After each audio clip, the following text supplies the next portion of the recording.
সাংবাদিকদের ভূমিকার কারণে সাগরণীয় হত্যা হয়েছে। এই দেশের সেনাবাহিনী যখন পিলখানার হত্যাকাণ্ড হয়, পিলখানার হত্যাকাণ্ডের সর্বপ্রথম মির্জার সেনাবাহিনীকে আপনি করছেন। আপনার মিডিয়ার মাধ্যমে আপনারা যখন ভুল তথ্য দিচ্ছেন, আপনাদের মাধ্যমে সর্বপ্রথম সেনাবাহিনী মিসগেট হয়েছে। মানে ওই দিন পিলখানায় 57 জন সেনা অফিসার সেনাবাহিনী পিলখানায় হত্যাকাণ্ড ঘটে না।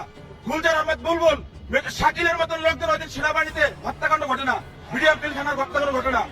এই হত্যাকাণ্ড যখন হয় সর্বপ্রথম মিডিয়ার মধ্যে সর্বপ্রথম আপনি মিসগেট করছেন। এই দেশের 52,000 রয়েল সদস্য, এর ভিতরে আপনি একজন। এই দেশকে আপনারা ভারতের অঙ্গরাজ্য বানাবার জন্য যা করবেন তাই করছেন, ঠিক আছে? আপনি এখনো কেন আপনার হাতে এখনো ছাত্র হত্যার রক্ত এখন আপনার হাতে লেগে আছে?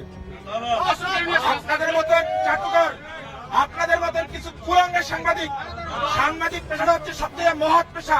সত্যের উন্মোচন তারাই করে, কিন্তু আপনারা সত্যটা মিথ্যা বানাইয়া এই দেশটাকে একটা কিছু মুঠের মতন আপনারা অন্ধকার জগতে বানাই ফেলাইছেন ভারতের অঙ্গরাজ্য বানাবার জন্য। আপনি এদেশের একজন নাগরিক হয়ে আপনি এদেশের ক্ষতি কিভাবে করেন বলেন তো?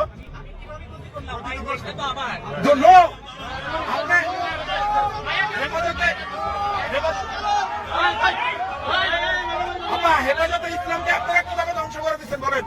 হেফাজতে ইসলাম নিয়ে আপনি মামুনুল হক সাবুজুর নিয়ে আপনি জোনায়েদ